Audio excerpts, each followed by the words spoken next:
So if you've ever wondered what it's like to go from a commercial litigator to becoming a top realtor, well, this is the story you're going to want to hear. So I've got a very special guest today that I've known for a few years now, and we work in the same community and serve a lot of the same clients. And this is Ashlea Pflug. Ashlea, thank you so much for being here. Thank you, Mark. It's great to see you. I know I've kind of followed your career. You know, you were with another firm before. Now you're with Compass, correct? What got you interested in real estate, and how did you make this transition from being, you know, a corporate litigator to real estate? Yeah, well, it's funny because I was a litigator for almost 15 years. But, you know, going through law school, everybody has to take the property classes. They're very, you know, I always found it interesting, fascinating. And I did enjoy my time being a litigator and, you know, helped develop those skills that I still use today. And what I enjoyed most about litigation was bringing people together. I really excelled in the mediation. I really excelled in the settlements, finding a win-win for everybody. And so that's the part of litigation I enjoyed. And I knew that if I found something, if I was going to step out of litigation, if I was going to step out of being an attorney, it would have to be something that where I could still utilize those skills. And so after 15 years, and I had 2 kids, and I was really looking for a better work-life balance, and you know, decided to dip my toe into real estate, and got my law license, and got my realtor's license, and then, you know, one deal turned into 3, turned into 5, and I realized that I was good at this, and I really enjoyed it because I'm still utilizing my skills. I'm still serving clients, and it was it fit my personality. You know, just genuinely making people happy, finding the win-win, and still negotiating, and so it was a good fit. And so, you know, for you, would you say you were sort of burst out of a cannon right from the beginning? Because there's realtors out there that, you know, as well. Right. And so, hit the ground running. And what was the picture? Paint the picture for that. Like, were you, or was it kind of a slow couple of year, 6 months, year, 2 years, and so forth? I would say I had a strategically slower start because I had a 1-year-old at the time. And so I was really looking. I was coming out of law. I mean, honestly, I was a little burned out, and I was just trying to find a good balance for my family and a good career that I could control, and that would be, you know, that would be mine, and I could grow with my family. And so I started with one transaction, and then I realized I really enjoyed it. You did. I was surprised because I always, in the back of my head, I was always like, well, you can go back to being an attorney. You can go back to law. I'm still active today. I still have an active, you know, I still keep my law license active, up to date. Also because I think those skills help in real estate, but it was a slow journey, and 1 turned into 3, and then 3 turned into 6, and then you start getting referrals from past clients, and nothing feels better than, you know, receiving a referral. And, you know, now that my family is older and grown, the boys are, you know, I have 9 and 14-year-olds, so it's manageable, and they actually enjoy going with me to showings, and that's great. Put the 14-year-old to work sometimes putting out the signs. So you know, and I was thinking about this. The other way we know each other is from sports, because that's right. Your boys in like rec league basketball. That's where we first met. Yeah, that's right. Yeah, I want to say, did you coach? My husband's a coach. Your husband's a coach, but I would substitute coach. You would substitute coach. That's right. You'd be on the sidelines. I remember that now. So that's great. And then now, so that's a lot. I mean, you got, you know, running around, and then with a 1-year-old. So what do you love most about working in real estate compared to, you know, law? I think what I like most about it is that I'm utilizing the skills. And like I said, I enjoyed being an attorney. I loved researching. I loved becoming an expert on a topic. I like talking in front of people, and I loved serving clients. So I use all those skills today, but just in a different realm. It's through real estate. It's through researching the market, knowing the neighborhood, serving my clients. It's all about relationships. And what is, I guess, fits my personality better is that also as a realtor, you generally make people happy. People are happy to take my call for the most part. When as a lawyer, you're tasked with being a risk assessor, and generally we tell people, well, I can't do that, or don't do that, and so, you know, for the most part, people aren't excited to take a lawyer's call. Yeah. But now it's a different story, and it just fits my personality, and I can help bring people together to find a win-win on the buy and sell side. Right. Because it's all about that. The seller wants to feel like they won, the buyer wants to feel like they won. So you got to find a happy medium, and still while representing your client's interests. So. I could totally see how that would be just a great transition for you, because you're trying to, if you think about in legal, what the client wants, what you're representing, they may not be able to get, so you have to temper the expectations, right? And so sometimes it's like that in real estate. Here's what we want, here's our budget, and then you kind of have to present this, here's the reality, kind of thing, and then you're trying to just manage those expectations. It seems like that would be a lot of the same skill set, really. Yeah, it really is. And I always tell clients, I'm like, think about, wants versus needs. I advise my buyer clients to, make two different lists. There's things that we want, but there's things that we need.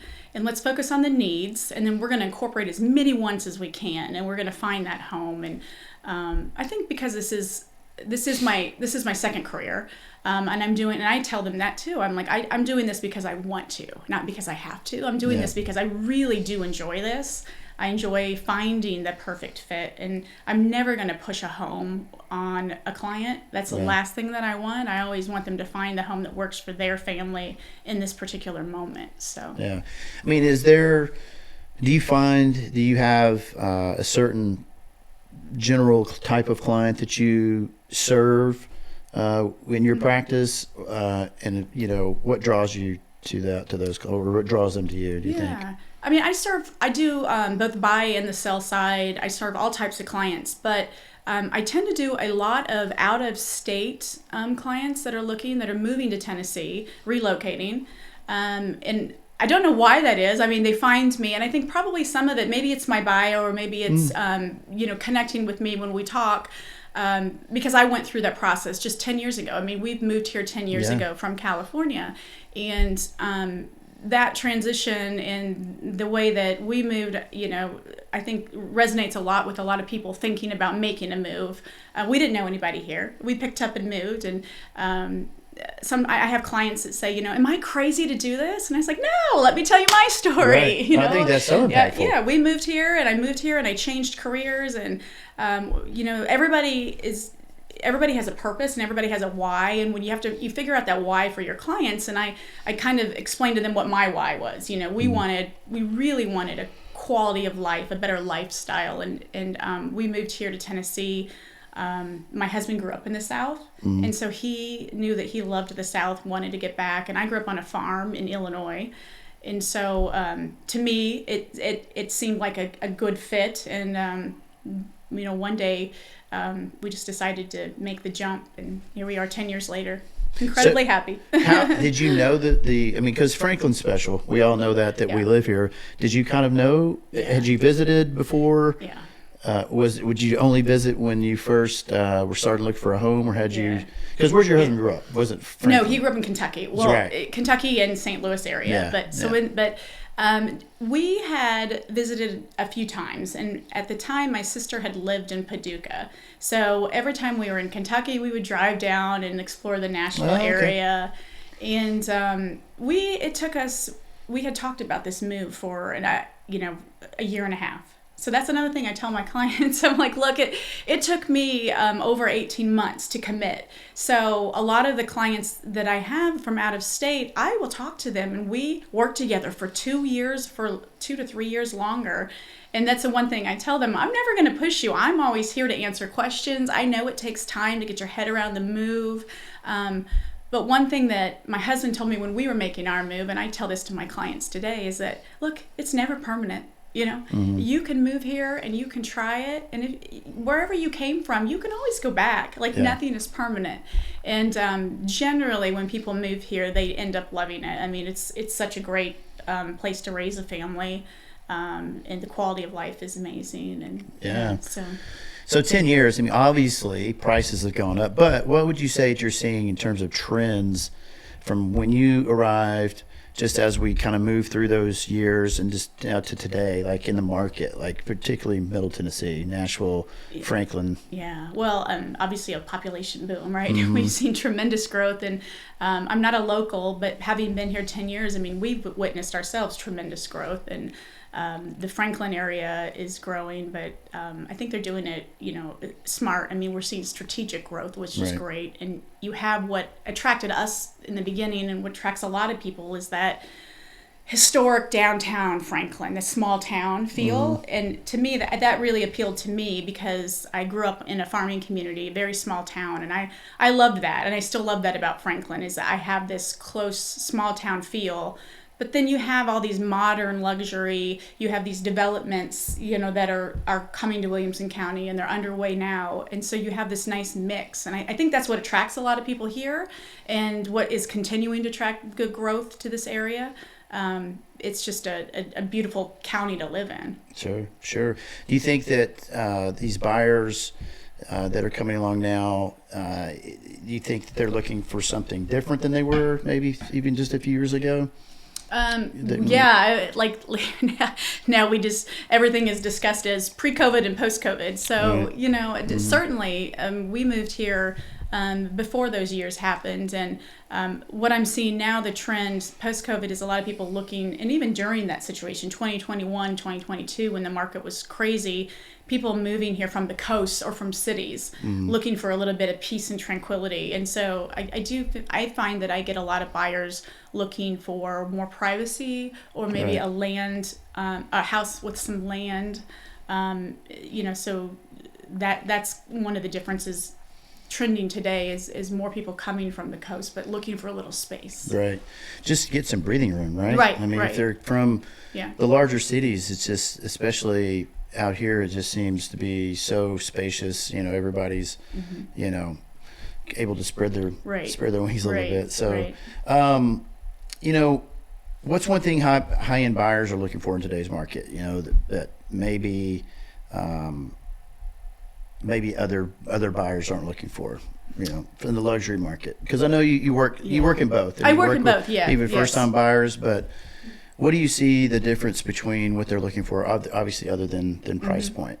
Well, I think exactly what I had just talked about. I'm seeing a lot of my higher end luxury buyers wanting space, wanting privacy, but they want to either find a home or build a home that's a luxury home that has all the luxury amenities. That maybe they want a pool, or they want pickleball courts is the big thing now. Everybody wants a pickleball court. Right. But they want to have land, and they want to have a little bit of space. So I'm seeing a lot of that, and then there's so many great communities within Williamson County that can provide those opportunities to build that. Well, so rates are higher than they were 5 years ago, but what are you sensing? What are you feeling? What are you seeing in the market right now? How competitive is it? What can you share with folks out there that may be thinking about selling or buying right now?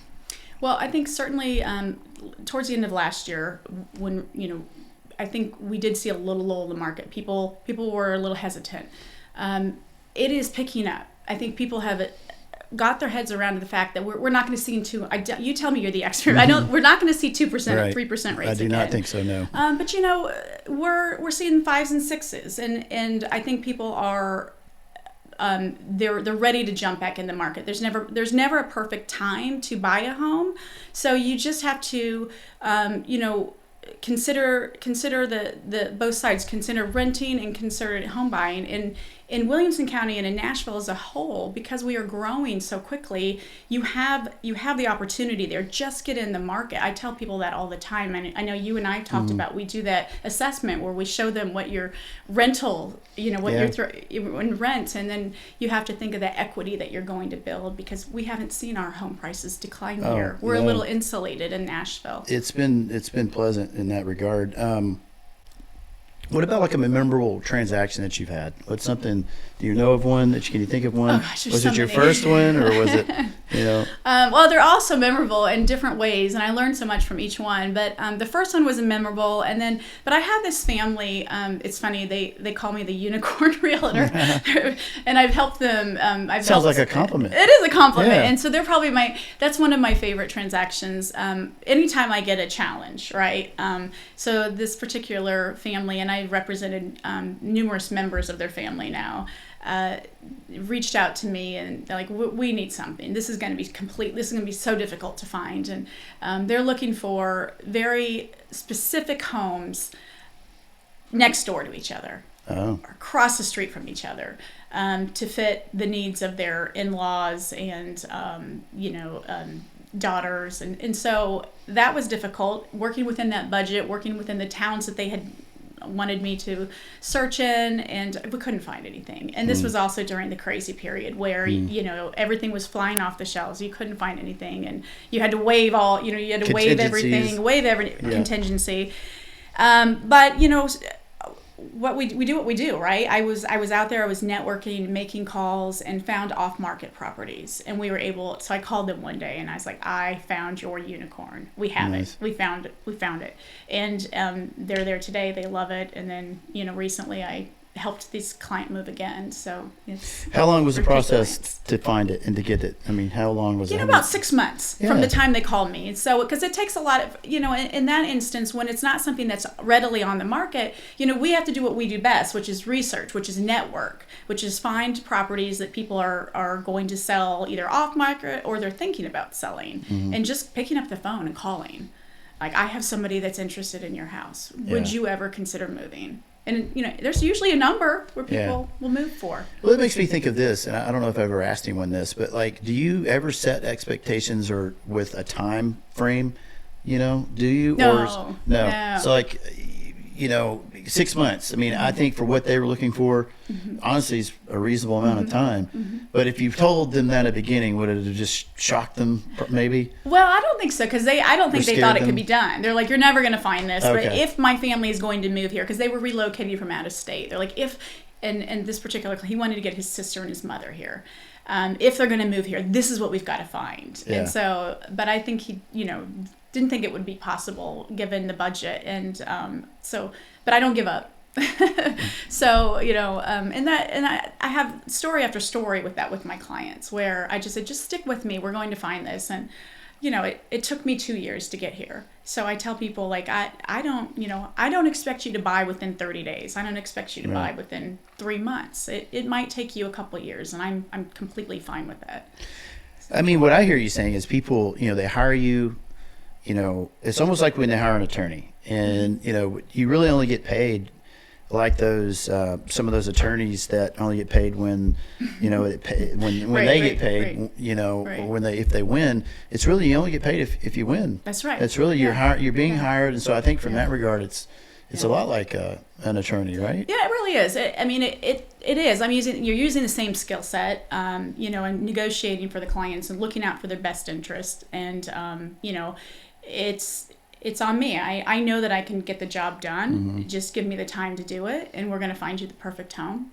So I won't give up. And that's something to be proud of. I mean, just the fact that people seek you out. I mean, if you think about the way someone seeks out a realtor, it's probably similar to the way they seek out an attorney. What's their background? How good are they? What do they do? How good? And negotiating skills. I would guess. I mean, you had to do a lot of negotiating in the law, right? Yeah, and I think that's what made the transition into real estate pretty smooth for me, is that I kind of natural. Yeah, it was natural, and I was doing this before, and it's funny. I still have all those habits from being an attorney. Every one of my real estate clients has a legal file, and I'm very organized and very detailed, but I have to organize it that way because that's how I was trained, and I still have that. And I take notes. I still have my legal pads that I take my notes on for my buyers when I'm doing buyer consultations, and so little habits like that, they don't die. They come with me. So what would you say is what would you think is the biggest mistake that buyers make right now when or sellers when in this market, when it comes to trying to purchase, or sell their home? Start with buyers. Yeah, with buyers. Well, sometimes, and it's not necessarily a mistake. It is ultimately their home. But as your real estate advisor, somebody looking out for your best interest, I always do try to tell my buyer clients when they're building a home or designing a home or wanting to remodel, I come from a position of resale, market value, right? And this is where you're going to get the best bang for your buck. And sometimes people want to incorporate they want to incorporate their personal aesthetics and desires into a house that might not be the best for resale value. And so I tell them, well, for resale value, this is what the market says you should do in this area. Now it is or not do, but ultimately this is your home, and value is not just about what the market dictates. It can be your personal value. So there's a lot that goes into that, but I try to advise from the standpoint of what the market is dictating in this market currently, and some people will take that advice, and that's great. And then other times they're like, well, I don't care, I still want to import this green tile from Europe, and then go for it. If that's what you want to do, it is your home, and we want you to be happy. Right. Now you might not get the market value for that, and it might not show on resale, but that's, if you're going to live in that home and that's your home, then I think that the buyer should, make it their home. Right. Do you find, so I think of a pool, but do you find that once you get to a certain level and price point, do you find that almost like in the luxury price point, almost a pool is almost just expected? Do you feel like? Well, it seems like that today. A lot of the luxury clients, right? They're you're not just looking for a home; it's more of a lifestyle. And since COVID, that it's been more of the work-life balance, right? A lot of my clients in the luxury that are looking for a luxury estate, they do want a pool. They want the home gym. Many of them need dual offices because both people now work from home. And so those types of amenities are just they come with the home anymore. Right. So, yeah. Because a lot of times in the, under the luxury price point, if you decide to put in a pool or you're buying or selling a house with a pool, the market's just, a lot of people don't know that. You're not necessarily going to recoup the entire value of your pool. It might push you to the top. And the market's not as big because not everyone wants a pool. You've cut out the senior market and then you've cut out maybe toddlers. Yeah. Parents with toddlers don't necessarily want a pool. Right. And so, you might shrink the market, but there's definitely a market there for houses with pool. And it goes back to what I was saying. Ultimately, it's your house. I'll advise what the market value, what resale value would be.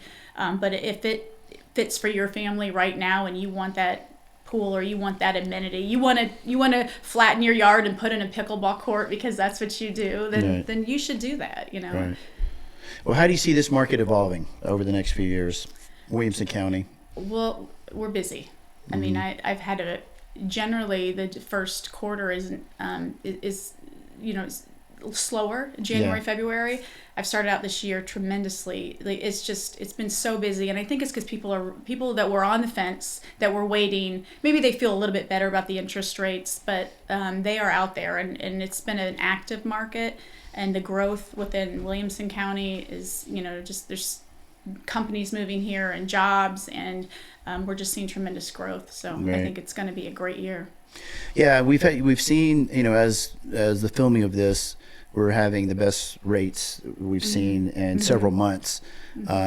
We're spawning a lot of we're seeing a lot of people take advantage of seller concessions. Yeah. So where we're utilizing those to help with the rate. So to sort of ease the pain, it's really all about the payment. That's right. People are really focused on it just all filters down to that. What is the payment versus what I was paying before, whether it be rent or whether it be the previous home that I was in. And if you can make that make sense, and I think that's where one good thing about the market being a little bit more balanced is sellers are more willing to make a concession right now, right? Absolutely. And on I think the last 4 deals that I've done that have been resale homes, we've been successful in getting the sellers to provide at least some money towards closing costs or rate buy down. Yeah. And I tell my clients, I'm like, look, you might be nervous about where the rates are now, but we can get a buy down, and then give yourself an opportunity to refinance when those rates drop. Right. So what's next for you?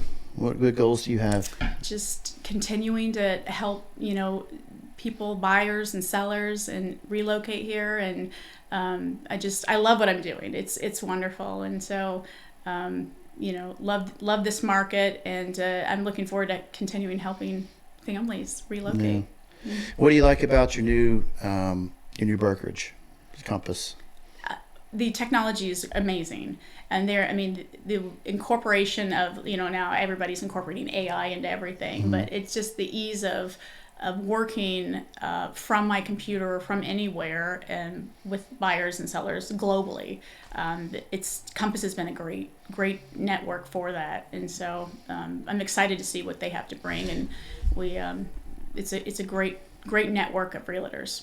Right. Sounds like a little bit of competitive advantage just when you have, technology that's advanced, right? Yeah, it definitely makes it, because a lot of times I'm working from my car, or really I work from my phone, right? And I'm always on the phone, and so just being able to have the technology, and I've written offers when I was at Disneyland before. You've got to be able to work, and you got to be able to get the offers in, especially in a competitive market. You can't always run back to your home office and type up the offer to submit. You got to be able to do it on the fly, and so just having that technology even on your mobile phone is critical. Right. So do you find yourself handling some of those tasks, or do you delegate any of those to? Do you have like a teammate, an admin person, or anybody on your team? It's like a junior.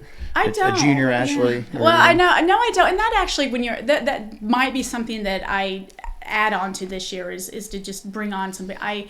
When I was an attorney, I did mentor a lot and worked with large teams, and I really enjoyed mentoring, and I do have some younger agents now that I'm helping start their careers, but it is hard for me not to be involved in every aspect, and that's the one thing I tell my clients, and I think one thing that clients do appreciate is that when you hire me, when we work together, I'm not going to pass you off to somebody.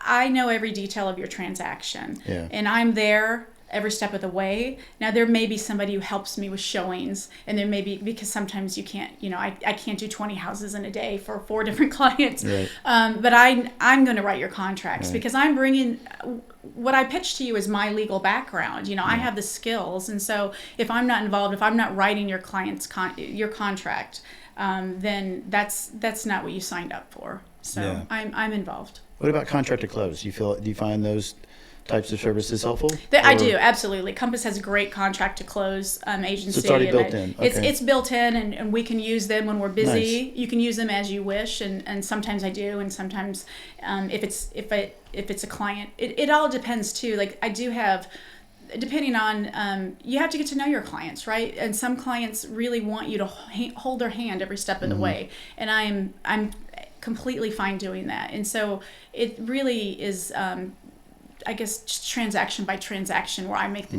determination. Right. Okay, so what would you say is maybe the biggest risk you ever took? In my career? Yeah. So probably one of the biggest risks that I took was when I was a mid-level attorney, and my husband and I had just gotten married, and when he proposed to me, he had thrown out this crazy idea that we were going to get married and we would take a year off and travel the world. And I'm very focused by the book, and my identity was all about being an attorney, and I was going to go through the motions of what you do, and I show up every day, Monday through Friday, 9 to 9 or whatever, working, and this was just out of the box for me. This isn't something I would normally consider, and but we had agreed to this, and so we left shortly after we got married in 2007, and fortunately our both of our law firms gave us a year off. We had a sabbatical with the opportunity to come back so long as the market allowed. And so we set off on our adventure, and it was wonderful. And it was I think it was probably the first time that I realized, although I love being an attorney, that there's so much more out there, and I really liked interacting with people. Where'd you go? And travel everywhere. We started in Japan, and we went to Japan, China, all throughout Southeast Asia, and then New Zealand and Australia, South America. Ended up in Egypt and over. Yeah, it was crazy. This was a year. 1 year. And so they have, a lot of people are saying, well, how did you do that? How did you plan? And they have these tickets. They're around the world tickets. And so at the time, I think it was the One World Alliance. So it was like United Airlines. And so you buy a ticket and you get 20 stops. And you have to be very strategic in how you're planning your trip, because once you start moving in a direction, you can't backtrack. So once you start going west, you have to go west. You can't turn around. So we had 20 stops, and you don't have to. You can call up and plan your next stop. You don't have to plan it all out. But so we had an itinerary, and we traveled we ended up making about 10 months before we needed to come back, just because financially we were like, okay, that's enough. We got to start working again. But it was fun. I lived out of a backpack. It wasn't glamorous. We were in hostels, and this was way before kids. But amazing. It was a lot of fun, and I think it's one of the things that I always like to tell clients too. Like, moving it's never permanent. You can go anywhere in the world, and I know that for sure. And I love to travel, and it's still something that we like to do today. What's a big thing you learned from that experience, would you say? Well, people are the same everywhere, people are the same everywhere, and there's so many commonalities between cultures, and I just love talking to people, and everybody wants the best for their family and the best for their community. So that's neat to see globally. I love it. So how do people reach you? If somebody wants to reach out to you, we're going to put all the info in the comments below, but yeah, how do people reach out to you? Very accessible. You can call me directly. I'm at 615-862-2015, and my website is TN for Tennessee, tndreamproperties.com, and you can send me a text or a message through there as well. Awesome. tndreamproperties.com. Ashlea, thanks again for coming. Great. Good to see you. All right.